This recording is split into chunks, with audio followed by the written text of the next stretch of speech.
এটা হচ্ছে কাচকি শুটকি, যেটাকে আমি ভালো করে এই যে ওয়াশ করে নিয়েছি, কারণ অনেক বালি থাকে। এখানে কাঁচামরিচ, পেঁয়াজ, ধনেপাতা আছে। আর এটা হচ্ছে মিক্সড ভেজিটেবল, যেখানে আমি অনেক দিন আগে কেটে ধুয়ে ফ্রোজেনে রেখে দিয়েছিলাম। আলু আছে, মিষ্টি আলু আছে, বেগুন আছে, ফুলকপি আছে, সিম আছে, তারপর হচ্ছে গাজর আছে। এখানে বিভিন্ন টাইপের মিক্সড ভেজিটেবল যেগুলো আমি হচ্ছে ফ্রোজেনে রেখেছিলাম। এখানে আছে বেগুন, মিষ্টি আলু, গোলা আলু, সিম, ফুলকপি, কাঁকরোল, অনেক টাইপের আর কি সবজি। এখানে মিষ্টি কুমড়াও আছে। ফ্রাই প্যানে তেল গরম করে সেটার মধ্যে আমি পেঁয়াজ কুচি, মরিচ কুচি আর রসুন দিয়ে দিয়েছি। আর পেঁয়াজটা একটু বেশি করে দিয়েছি, যেহেতু এটা হচ্ছে শুটকি দিয়ে ভাজি করব। এটাকে হালকা ভাজা ভাজা করে নিব। তারপর আমি হচ্ছে শুটকি দিয়ে দিব। আর শুটকিটাকে ভাজা ভাজা করলে শুটকিটা খেতেও মজা লাগবে, আর এটার গ্রানটাও সুন্দর আসবে। যেহেতু শুটকির তরকারি বা শুটকি দিয়ে ভাজি করতেছি, সেটার মধ্যে আসলে শুটকির স্ট্রং একটা স্মেল আসবে, এটাই স্বাভাবিক। আমার রেসিপি ব্লগগুলো কেমন লাগে অবশ্যই আমাকে কমেন্ট করে জানাবেন। ভালো লাগলে লাইক, কমেন্ট, শেয়ার করবেন। এদিকে হলুদের গুঁড়া দিয়ে দিচ্ছি আর মরিচের গুঁড়া দিয়ে দিচ্ছি। এর মধ্যে আর কোনো মশলা দিব না, শুধু দিব হচ্ছে লবণ অ্যাড করব। আর এখানে হালকা একটু পানি দিচ্ছি যাতে হচ্ছে পুড়ে না যায়।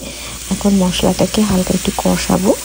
আমি কষানোর পর আমি সাথে সাথেই হচ্ছে দিয়ে দিব হচ্ছে সবজিগুলো। কষাবো বলতে হচ্ছে 1 থেকে 1.5 মিনিট জাস্ট হচ্ছে নাড়াচাড়া করব, যাতে মরিচ হলুদটা পুড়ে না যায়। এর মধ্যে হচ্ছে ফ্রোজেন যে সবজিগুলো রেখেছিলাম কেটে, সেগুলো দিয়ে দিলাম। আপনারা টাটকা সবজি দিতে পারেন।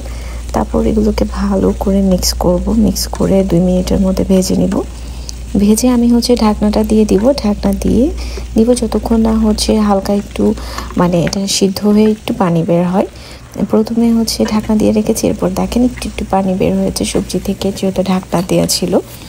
এখন আমি আর একটু ভাজা ভাজা করে এটার মধ্যে হচ্ছে পরিমাণ মতো পানি অ্যাড করে দিব, যেহেতু এখানে সিম আছে, কাঁকরোল আছে, আলু আছে, মিষ্টি আলু আছে, গোল আলু আছে। এগুলো একটু সিদ্ধ হওয়ার জন্য আপনারা যে কোনো মিক্সড ভেজিটেবল দিয়ে এটা করতে পারেন। অল্প একটু পানি অ্যাড করব যাতে একটা মাখা মাখা ভাজি হয়। এখন আমি হচ্ছে ঢাকনাটা দিয়ে দিব।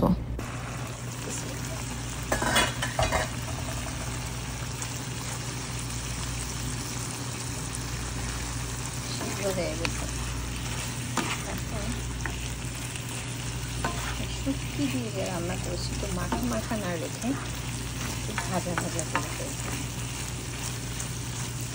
একদম তেল ছেড়ে আসবে। এখন হাই ফ্লেমে দিয়ে ঝোলটা কমে সুন্দর তেল ছেড়ে আসবে এরকম। মাশাআল্লাহ, খুবই সুন্দর হয়েছে। এখন একটু ধনেপাতা দিয়ে দেখেন তেলগুলো কিন্তু একদম ছেড়ে আসছে, কোনো ধরনের পানি এটাতে নেই।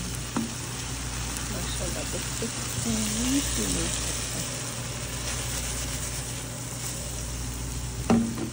এখন চুলাটা বন্ধ করে দেব। রেডি।